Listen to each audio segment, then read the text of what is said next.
Well, welcome everybody to another video. Today I wanted to take some time to look back at Living World Season 1 and do a little bit of a review here. So for those who are totally out of the loop, over this past summer, most of the year really, we've been having updates, 5 large updates for Guild Wars that have been re-implementing the previously exclusive to 2013 content, Living World Season 1, which is a crucial part of the story that's been missing until finally this year when they're re-implementing it. And now that patch 5 of 5 is out, well, what better time than to look back and see how the whole project, the whole idea went through. So at the start of this year, I have a video, you can go back and watch it if you like, where I proposed a few pie-in-the-sky ideas of how I would have liked to realistically see the studio tackle this concept. How do you bring Season 1 back? And there are a lot of ideas. One concept that they could have gone with is to go really big on reimagining it, since so much of the old stuff that was released back in 2013 was meant to be consumed in a different way. It was meant to be consumed every 2 weeks. You'd log in and there'd be something else in the open world to do. Lots of Zerg-based content. And kind of this idea of fear of missing out was baked into its design. Turning all of that into one linear story wasn't necessarily easy, so there could have been an opportunity to just say, well, screw all the old stuff completely. Let's remake it entirely. And let's do it with high quality material for new players. And what that would mean is when you get a bunch of new people in the 2020s coming through Guild Wars 2, such as those who just arrived with the Steam release, then they beat the personal story and boom, they're straight into Season 1, which is this amazing quality, and therefore they know good stuff's coming down the line. You know, when they get to the later expansions like End of Dragons and beyond, they know, wow, this stuff's all going to be really good. Well, that whole idea was much more ambitious than what we got here. What we got was actually extremely close to the original releases, much more in fact than I thought was even possible to salvage of the original releases. They've managed to actually get in there wholesale, and so in retrospect the quality of this thing feels very similar to, actually I would say, most personal story instances, which is actually a pretty low bar, to be honest. Most personal story instances, especially when they're really stretched and, you know, there's 1,000 variations, like one of the random personal story quests in the middle of the Lesser Races arcs or whatever, where there's 5 versions and then it's divided by 3 again based on which order you picked and so on. When we're dealing with those kind of personal story instances, that's about where on par a lot of the Season 1 stuff feels. My guess is that only a subsection of the studio worked on re-implementing Season 1 this year, and everyone else has been in the background hustling away on the full-fledged season upcoming, Season 6, and whatever expansion comes afterwards. So with this in mind, I don't really mind that Season 1 wasn't this big reimagined thing. At the end of the day, if it's allowed them to keep working on other stuff, and we'll have some really nice surprises coming up soon, it was probably the right way to go. At the end of the day, Season 1 being re-implemented is most important just to bridge over this previously missing chunk of the story, and that's exactly what they accomplished here. In some ways, this year's felt a little bit more like having Season 1 there was a stalling tactic, some kind of content to keep players remembering that Guild Wars 2 exists, some kind of reason to log in over this summer, while the future of the franchise is being worked out on behind closed doors. So yeah, the overall quality is definitely not up to the standard we're used to by now. Even Season 2 feels to me to be on a much higher level. That basically does, if you think about it, put Season 1 at the bottom of the pile. But I don't think it's the end of the world, because think about it, new players running through this will be in a place mentally where they're already conditioned by the personal story to have fairly low expectations, and Season 1 manages to avoid any big controversial story beats at any rate, unlike the ending of the Icewood Saga, or Timey sending multiple dragons to sleep in Season 3, or Joko being killed off early in Season 4. You won't find those kinds of complaints here. About the worst of Season 1 in terms of story subject material remains exactly the same as it always has. First, there's a bunch of bland, less interesting characters than Destiny's Edge who get swept in from nowhere. These are your new characters now, and they have no edge to them, they have no real flaws, there's minimal intrigue involving their backstories, and they have limited personal ambition outside of what's immediately going on in the story, so they can feel a bit like cardboard cutouts. These are the kind of characters that you feel the studio loved much more than the community did at first, and by the end of the season, you'll hear your player character sappily telling these new characters that they love them. It makes little sense and reads more like the writer behind the line, stubbornly bristling at the negative reception their characters had received, tacitly saying to the community, no, you have to love these guys and we have the final say. We hardly know these characters, yet at the end of Season 1, we're a loving family now, even when it's totally undeserved, inconsistent with what Guild Wars had been doing during the original game and the personal story, and personally not what you might imagine your player character to act like. Though I accept some people love this kind of storytelling, it's definitely not for me. Second, Scarlet Briar. The villain is played too comedically at first, and too seriously second. She's a cartoon. She has accomplished too much, too fast, and comes across as a cheap Harley Quinn knockoff who can be very grating. And finally, several members of Destiny's Edge, but particularly Traherne and the Pact, are suddenly missing, and the question of what's happening in Ore, the activities of several other awake Elder Dragons, is completely ignored for long stretches of the season, which just feels bizarre and incongruent with all the story we will have been just doing in the personal story. I'm sad to say that none of this is really improved in the remake, but it's not that I was expecting it to be, and frankly, I've had years to get over this stuff by now. I bet the most jarring thing for new players will be the fact that the side-by-side cutscenes have gone away. And you know what's kind of funny? I spent so long disliking them, singing Guild Wars 2's praises when they turned their back on them in the favour of players having their own camera controls more of the time. But playing Season 1, I really think those side-by-side cutscenes would have been valuable on occasion. Not used as regularly as the personal story did them, but sometimes, certainly, to mix up the experience. Some of the more stilted, slow conversations, which occasionally do not play well during regular gameplay, Season 1 hadn't quite figured this stuff out yet, would really have worked much better as side-by-side cutscenes instead. The other very striking thing to me about Season 1 is how short it can feel to play through now.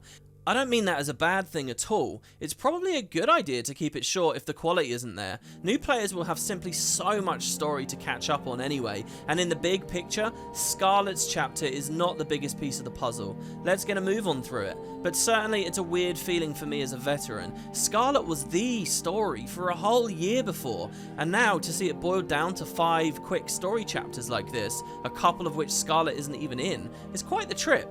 And for all the Scarlet haters out there, this is a definite improvement. Unlike the other season content, Season 1 is free, so I'm sure a lot of new players will head straight on through it after Fort Trinity. I do wonder how many will be so fascinated by what they find here though, that they think that Season 2 looks like it's worth buying. I hope they don't judge Season 2 as preemptively bad because they assume it to be exactly the same bar as Season 1. But you know what's nice? Even if they do that, and skip straight to Heart of Thorns, the story still makes broad sense now. The end of Season 1 features Morgemoth being awoken. You see his eye open, and it's pretty easy to understand then that, okay, now the next expansion is fighting him. Structurally, the game works better now, and it's great to see the whole thing complete. So here for this review, I don't want to go over every tiny little detail. I've already streamed every second of me playing through it, and you can find that playlist here on YouTube. Instead, let's touch on some of the highlights and lowlights. To me, the best thing about Season 1's reintroduction is that we actually get to meet the members of Dragon's Watch organically now. Previously in the game, when players just had to skip to the start of Season 2, and potentially even spent gems on that practice, they would have this very rough, weird moment where suddenly they're surrounded by Marjorie and Casimir and Bram and Rox without a clue in the world who they were.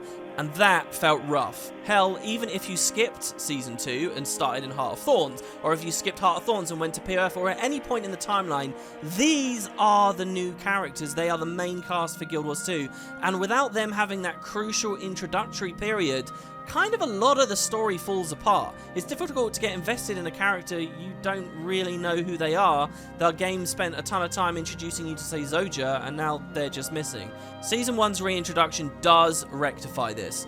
It accomplishes the task to varying degrees based on which character we're talking about. I'd say Rox and Bram have the best introduction. They're the most organically introduced. They're kind of introduced along the side of, say, Ritlock is very present in those early stories. So if you're a Char, I think you're going to have a great experience here. And then they naturally continue along. You also get to see this nice moment where Rox and Bram gradually end up closer and closer in various scenes to Marjorie and Casimir, until then they're actually like a party. It's all 4 of them. Marjorie and Casimir are kind of a bit more middling with their introduction. For the original release, Casimir was kind of a random character in a bikini sunbathing on a beach, who then later became more involved, and there was certain novelty to that which we're now missing. But nonetheless, there is a lot of Marjorie and Casimir dialogue in this season, so by the end, yeah, I think you are fairly familiar with who they are. Timey, the last member of the gang here, still has a very awkward introduction, and I've noticed a few people even here in 2022 talking about that, but I think what people don't realise is that that was true in the past as well. We just have a random patch where Timey's kind of there, and we can talk to her, and she's just sort of a part of the group now. That was sort of how they did it back in the day. So yeah, maybe a problem with the reintroduction, but it's kind of a problem with the old edition too. What's most important about Timey's introduction is we get to hear a little bit of the crucial stuff about her backstory that essentially never comes up again, in particular with her parents, and this story about the degenerative disease with which she lives with, causing her to use Scruffy as kind of like her golem wheelchair. I've always liked the handling of Timey's illness in Guild Wars 2. They don't constantly talk about it, they don't let this character be defined by her disability. It's just kind of a part of her character, but we're always more interested in other things. I've always liked that, but it does mean that it kind of sucks when one of the very rare few times it was ever mentioned and originally introduced ends up missing from the game for more than half a decade. Well, here you have it, season 1's back, and you got to actually hear her talk about her disease. Some of the secondary characters get real introductions here too. I don't want to let them be ignored. E, for example. Any lorehound, anyone speculating about the future of Guild Wars 2 story, we all love E and talking about E in this mystery. Well, E's introduction was in Season 1, and now that's actually back. To tell you the truth, when Season 1 wasn't here and people just skipped to the start of Season 2, you also kind of had just as good an introduction to E. The very beginning of Season 2 has him sending you a letter, and you kind of get the exact idea, but it's nice to have the complete story there. And actually, as well, another very minor character, but who benefited from this, is Belinda, Marjorie's sister. Belinda's storyline is kind of one of those notorious storylines in Guild Wars that wasn't handled very well. She's kind of introduced and then very quickly killed off. And it's like, wow, you're expecting me to be emotional about this character I only just met? This feels a bit strange. I get that we're supposed to empathize with Marjorie, who herself is emotional, but it never quite landed because Belinda just appeared and then was killed really quickly. Well, now that Season 1 is back, you do get an additional scene with Belinda. That means she has that little bit more screen time and hopefully fixes that a bit. The context I think that most people playing in Serial will lose is that Belinda's introduction at the end of Season 1 happened, and then players had to wait a few weeks. They had to wait even months, I think, for the start of Season 2 itself. So all that real-world time kind of baked into our connection with the character originally, and on replay, that's not there. But in any case, it's good to have her there.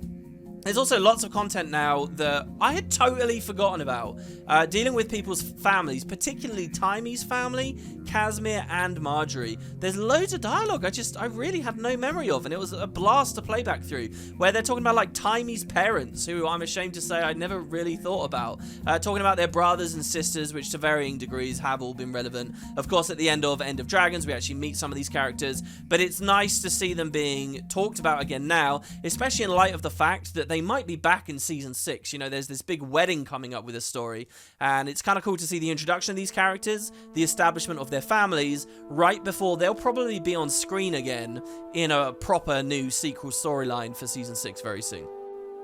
Another thing I really absolutely loved about their re-implementation of Season 1 is they did expand on it. Now, this was something I talked about early in the year, and I'm so happy to see they went for it. There are new elements of the story now that you can get access to from new collectibles and achievements that weren't present the first time around. In particular, there's two things going on. There are new lore books, which you press F, you get a big dump of information about something, and there's even new voice acting. Even Scarlet, you know, which I never would have thought they'd bring the voice actors back and get more Scarlet lines and stuff, but there's more voice acted stuff that you can actually listen to that expands on important ways in the story. For example, we get more details about Scarlet and her mind breaking. There's actually probably a little bit too much of this, I have to say. Once you hear Scarlet's insane ramblings once, you've kind of heard it every time, and she just goes on and on and on. But it's also nice to hear interactions with characters like Mai Trin, who in the past was very minimal. And Mai Trin herself himself, of course, becomes a bigger character in End of Dragons, so Mytrin, anything Mytrin in the Season 1 rework is really good. Speaking of which, that's another thing that a lot of the new lore documents do. They connect to later storylines, End of Dragons and the Icebrood Saga in particular. So like Krisha was a new character that was only initially written in, 2019?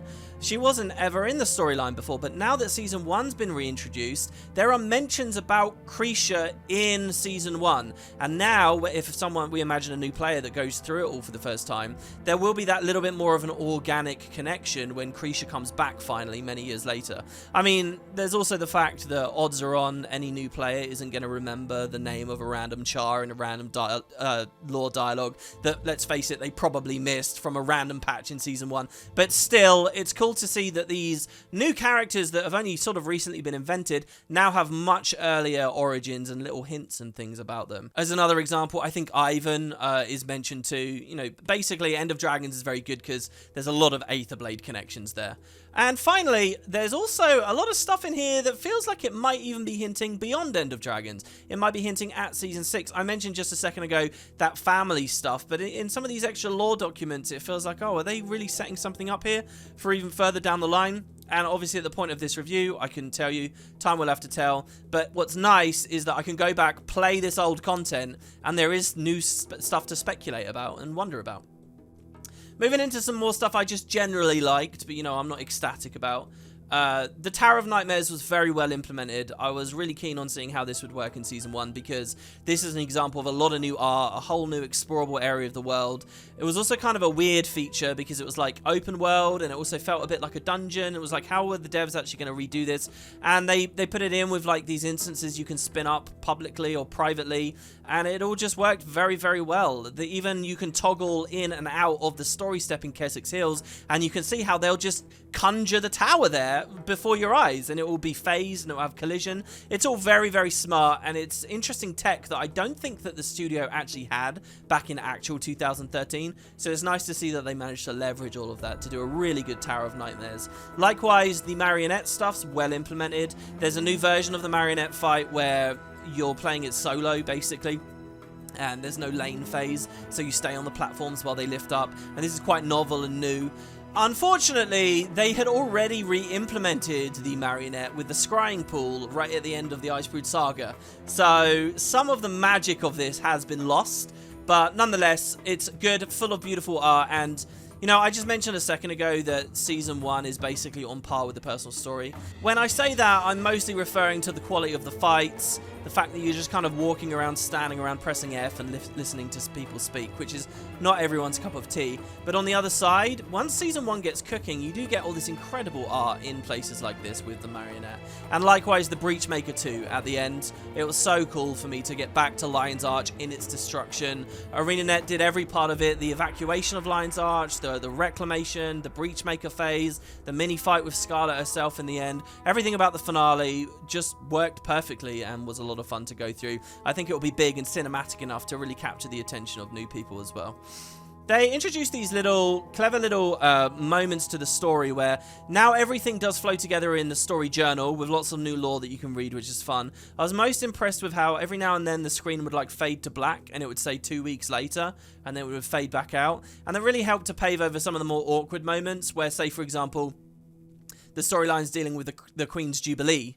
And we do an instant, and now the next instance is going to be the end of the Jubilee, but it was just seconds that passed. So how do they telegraph to you that originally we waited 2 weeks? Well, they added this little thing here, and it works very well. The mini-dungeons as well really impressed me about Season 1. The Molten Facility, the Aetherblade Hideout, they're really awesome. I know that you kind of get a sense of them from Fractals, but you have to remember, a lot of people, they shouldn't be, alright? I know that they shouldn't be, but a lot of people are scared of Fractals and don't ever go in there. So they miss out on some absolutely gorgeous, incredible stuff. Not to mention the fact that even though there are multiple fractals relating to these environments, they're not the true story. They're not the actual original experience we had with all that old dialogue and all the interconnecting rooms and, you know, the side achievements as well. So they are genuinely really fun to go through. I kind of anticipated they would be before the season, and I'm happy to say they were everything that I wanted them to be.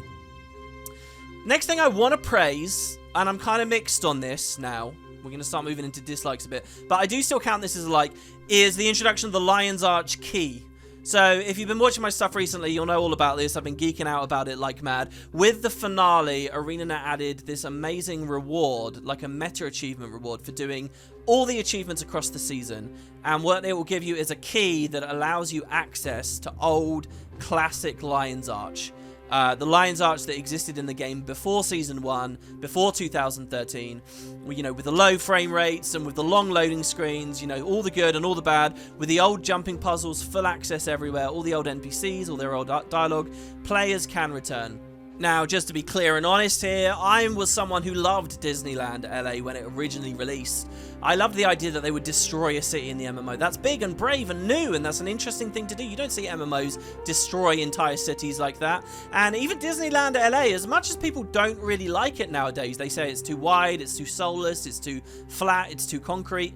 I remember when that patch came in, adoring it, just because it felt new and fresh, and there were new jumping puzzles, and there was the cargo hunt, and all kinds of new stuff to experience. So I don't regret that Guild Wars 2 blew up old Lion's Arch on any level, and I think that new Lion's Arch is pretty good too. But I have to say, as the years have passed, I've missed old Lion's Arch. And what I've especially disliked about Guild Wars 2's structure is that for new players, the existence of Disneyland Lion's Arch is kind of a spoiler. You know, you're playing the personal story, you're getting these weird moments where you phase into an alternate old version of the city and then you're back out into a new. You're gonna find out either through your own scrutiny or through a friend that might have recommended you the game in the first place that, yeah, the city's gonna get blown up, and it kind of ruins this beat of Season 1. So what do? They do now allow us to return for the first time, and that's so good for any of us veterans who have missed the old place and can legitimately use it as a lobby or whatever now. That's a lot of fun, and it's a lobby that you don't have to spend gems for, which I think is in itself pretty new and pretty awesome. It's an exclusive area of the world that you have to beat achievements and like prove yourself as a hero or whatever before you can go to. That's all fun and totally fresh and new, and I really, really like it. The downside, and they did not have to put that into Season 1 at all. It was extra effort they went to. They have like the mysterious NPC there. It's brilliant for so many reasons. On the other hand, their implementation does leave a lot to be desired, because really all it does is speak to veterans. It doesn't really address the spoiler issues. It doesn't address the clunkiness of warping in and out of old LA and then new LA and then LA mid-destruction, and then, you know, there's like one scene I think where we see a bit of reconstruction at LA. The game feels a little bit higgledy-piggledy and all over the place. I wish that they had gone further. I wish that this wasn't done as a key hidden behind some achievements that, let's face it, most new players won't even get anyway. I wish that it had been set up such that before you beat Living World Season 1, you have old LA, and then once you beat it, you go to Disneyland. I don't know whether that's too technically difficult, whether it's too much to juggle all those instances, whether they have a lot of other reasons why they don't want old Lion's Arch there. Maybe a part of this is that they just want to honor the decision that was made in 2013. They were going to destroy a city in the MMO permanently. They want that to have consequence. They want that to be a permanent thing. But it does cause all of these weird story downsides that I don't know if I'm really in favor of. At least we can explore old LA, and I think it's a very, very cool initiative that that key exists. I'm actually still working on getting mine at the time of this review, but what a fantastic initiative. Really, really cool. Let's start winding down the review now with some of my dislikes. First of all, there was no real great introduction to Season 1, which was one of the things that I highlighted earlier in the years that I really thought would be important. See, a big thing that we're doing here is trying to make the story flow smoothly from the personal story into Season 2. What does that mean? That means we need real introductions to all of Destiny's Edge. Well, we got those, fantastic. But what does it also mean? It means we really do need a scene after the personal story itself, during the Fort Trinity celebrations, if you like, whatever, even if it's just a mail, where they kind of say, you know, maybe Traherne needs to just send us a little mail and say, hey, Commander, we're doing a lot of stuff in the background here. The Elder Dragons are still on our mind, but don't worry about us. Go on a vacation, deal with some domestic issues, figure your own thing out. I'm sure other people need a hero. I'll see you later. Some kind of message like that from Traherne, and likewise, some kind of message like that from our racial iconic hero, whether that be Air or Zoja or Logan or Ritlock, and particularly in the case of Air and Zoja, who kind of don't appear in this season at all. I think that would have done a lot to smoothly move us out of the personal story into Season 1 and then so on. Thankfully, the end of Season 1 does have a pretty good segue into Season 2 with a little hint about the Zephyrite, but this starting bit was kind of missing, and I think it's important. It's going to feel worse for Asura, I think, and Norn. The Sylvari, it's going to feel a bit bad, but then Season 2 is all about Sylvari, and Heart of Thorns is all about Sylvari. And again, Ritlock and Logan have something good for the humans and the Char. So yeah, it's a little bit awkward. Another thing I dislike is that there were certain minor story elements being cut here. And again, I think that given the nature of the beast here, it was always going to be the case that minor elements would be cut.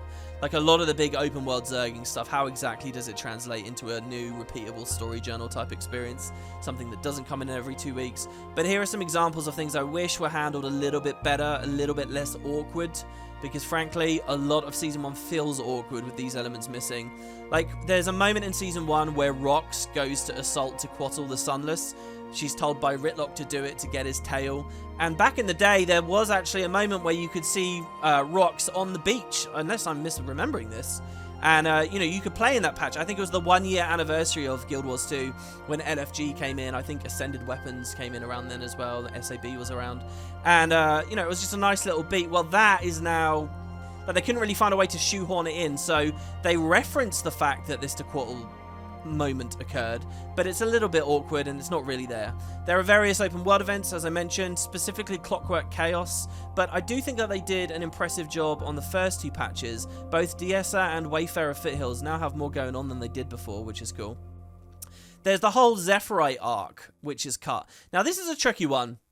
On the one hand, it's really easy to cut all the Zephyrite stuff, because if you actually think about it, there wasn't much to play. There were a few scenes involving Ellen Keel and Evan Nashblade, and, you know, the politics of Lion's Arch, but a lot of that story kind of related to the real-world voting that was happening based on the Fractal. And I don't really know how it would translate, especially considering so much of that was just the festival, which is now its own content in the game anyway. So I get why they cut the Zephyrite stuff. Technically, there are 2 appearances of the Zephyrites in Season 1. There was one in the middle of the season, and then there was one after the season. If you remember, Season 2 opens with the Zephyrites getting shot out of the sky. So that bit is explained, but the middle appearance is just gone now. And I would be fine with it, except that when I really look at Season 1, what is the most important thing about this story? Is it Scarlet? Maybe. Is it waking up Morgemoth? Well, yeah, certainly. But let's look even bigger than that. What's the full story of Guild Wars 2? Where do we really go? It's not about one dragon, is it? It's about the whole dragon cycle. It's about the tool we use to resist the dragon cycle. It's a story about Aurene. And when you realise that Guild Wars 2 is basically a story about Aurene, ultimately, or at least for this big first opening arc, Aurene's introduction, the egg, and the Zephyrite's carrying the egg, that's all Zephyrite in Season 1. So we get good introductions to Marjorie and Casimir and so on, but the original story moments where we found this egg are eliminated, and something about that just feels really sad to me, a bit of a shame. One of the phases of Lion's Arch that I mentioned, as well as cut, it's like its reconstruction form, which I think you maybe get a little hint at, but it would have been nice. You know, if we're going to get the old Lion's Arch back and Disneyland, wouldn't it have been cool to have one moment where we can explore the 3rd version, the one where it was being rebuilt? I think I have a video on my YouTube channel touring that reconstructed LA for what it's worth, anyone who's really curious, but people should have had the opportunity to be able to go back to it. Maybe I'm asking for a bit much here. One other area of interest in terms of things being cut was that during the Escape from Lion's Arch content, there were 3 refugee camps set up around the town. And 2 of those camps are cut now, which is unfortunate. But the devs did go far enough to take all of the ambient dialogue that you would have found there, and they dumped it in through a new means. You can listen to it through Timey's Golem. So they clearly went above and beyond to just try to get as much dialogue as possible retained, even though the camps themselves were cut. And I have to compliment that. That was a good way of taking a bad situation and still giving people everything that they would have wanted. By the way, Ho-Ho-Tron, what a fun character. I forgot how awesome he is. And he had a big story in those refugee camps. All these weirdly missing, sort of easy to miss pieces of content bring me onto my other kind of negative comment that I want to make here, which is that the story does feel very disjointed and very clunky. Like, I played it in such a way that I was trying to speak to every NPC, I was trying to get the full picture. I like to imagine a new player going through doing the same, though I'm cynically sort of believing here that most new players will just be rushing through as fast as they can. But for people who do try to pay attention to everything, stuff feels a bit odd, like it doesn't quite line up. Characters often speak about events expecting you to have seen them, when odds are you didn't. Like, there's the moment with Tech, but then Scarlet's Thumpers as well. They talk sort of in a roundabout way around the Triple Trouble Worm, which they don't actually ever lead you to. And I understand why not, because that's a very difficult event, but it feels a bit odd, like things aren't quite connecting. The final moment where the marionette itself is actually destroyed kind of happens off screen. The Aether Path is very easy to miss. The new Fractal, the Scarlet revealing Fractal, is actually a big part of Season 1. All the Dessa dialogue and Ellen Keel visiting the Fractals and funding it, all of that's cut as well, then yet later gets referenced to. And I think I understand the game very well. I can imagine someone who doesn't sort of just scratching their head at a lot of these moments. Hopefully it doesn't frustrate them too much. And the note of Aether Path, again, a bit like the Aether Blade Retreat, a bit like the Molten Facility, which are fantastic and so good to play through. The Aether Path is also brilliant. Thankfully, the Aether Path never got removed, so we've been able to play it for its entire lifetime in Guild Wars up until now. But they don't really lead you to it very well. They just give you a mail and say, maybe you'd like to go over here. Is it fair for me to complain about that? Maybe not, because in vanilla, for the personal story, all the other dungeons get the exact same treatment. I don't like it there. I don't like it here in Season 1. So in the negative column, there's one final thing that I want to talk about. It is the biggest negative, as far as I'm concerned, about how they re-implemented Season 1. And it's to do with more cut stories. It's Canuck and South Sun. So if you don't know, there was a whole section of Living World Season 1 story to do with South Sun Cove. And it's an interesting one because technically the South Sun Cove story started before Living World Season 1 even had its name. It was like one of the earliest patches that ever came into Guild Wars 2. And then once Season 1 spun up, they kind of did a Let's Go Back to South Sun episode. This is where Casimir had her like super original entrance. And over this storyline, we're introduced to Canuck, one of the other major members of the cast in the story. Canuck during this time is a very different character. He's a villain, very edgy. My favorite example of this is in a short story where he's demonstrated to have chopped someone's head off. And, you know, Canuck is so much better of a character than all the other ones we meet because he actually has a real arc. He goes through a lot of change very early. He's a villain that ends up in jail through most of Season 1 and then ultimately, you know, finds redemption as the story goes along. Well, all of that's cut now. So you have one weird mission in the scrying pool in Eye of the North. That's it, just one, which feels totally out of place. And I think new players are not going to really get who this character was, and it's still going to feel clunky. There's one moment in one story instance for this season where you speak to a character, you get the leave instance message, anyone's just going to leave, but instead if you actually sneakily look around a corner, you can find Canuck in jail, and you can speak to him and find him there, but then he's referring to South Sun, and even though it's content that new players will have never seen, it's just a mess. And it feels typical to me that my favourite of the characters ended up getting the worst treatment here. I can understand why they cut the South Sun stuff, because it feels so ancillary, it feels so extra and unnecessary compared to the rest of the storyline. They were probably crunched and had other duties, you know, they really wanted to get the bare bones in. But I'd like to see something about this be resolved one day. It's just tricky, because, well, this sucks, right? Haven't we now just swapped from begging ArenaNet to add all of Season 1 for years and years and years, and now we're going to spend years and years and years and years begging them to add the Canuck stuff? I suppose the bar's a lot lower for that, so hopefully that makes it more possible, or maybe it won't happen. I do believe that Shaman had a tweet recently saying that some of that material appeared in a recent patch, so maybe ArenaNet has plans? Who knows? Oh, and before I forget, I didn't really have this in the original script, but I just mentioned that short story with Canuck there. Another really awkward thing in terms of like how this story is delivered clunkily goes back to how it originally was in 2013, to do with the fact of the short stories. See, all these new characters we meet had out-of-game lore blog posts written about them where you get their backstory. You hear about Scarlet's full experiences around the world and what happened in Omad's machine and so on. Well, that's not actually in-game. That short story is basically required reading to understand Season 1 as far as I'm concerned. And yet, that's totally missable and makes the game feel very, very, very weird, and like it's kind of hard to track and follow the story along. Same is true for like Rox's backstory and what happened with her in the mines, and with Marjorie's encounter with E. These are all great pieces of the story that really people need to be able to read, but the game doesn't ever point you to those short stories, doesn't drop them back in as lore books or anything, and kind of tries to retell the same information, but in basically just a much worse way. So I wish that had been handled better, and I was constantly butting heads with that with every single patch I played through. I was just thinking, man, give me the short story itself, and it sucks to think of new players that will miss it. So there you go. That's Season 1. It's back, and you know, I feel a certain kind of happy, contented relief now that it's actually in. And it's not just because of all the practical benefits, but because it's like this annoying, weird thing about this game, this outstanding issue, this aggravating thing that we've been going on about for so long has finally been resolved. It's like you can finally just take a big, deep breath of fresh air and know that it's over, bar the Southland stuff. It's a great feeling. And hopefully the community in the studio can feel happy now, forging into the future with whatever big new plots they have, especially knowing the whole Elder Dragon arc is over too. It's like anything's possible. I had a similar feeling like this once before, and that was once years ago when another element of Season 1, the Super Adventure Box, returned as an annual festival after it had been missing. But in the Super Adventure Box's case, we still have a bit of a question of World 3 and 4. Who knows if they'll ever get their day, but the fact that Season 1 has had its really gives me hope that anything's possible with Guild Wars, and that is a good feeling.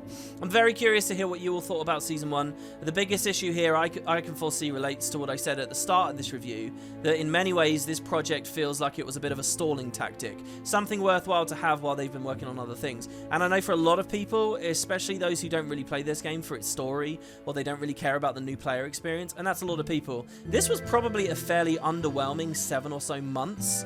But it's over now, and I'd love to hear how you guys spent them. So let me know what you think. I'm keen to read in the comments. Thanks so much for watching, guys, and I'll see you next time.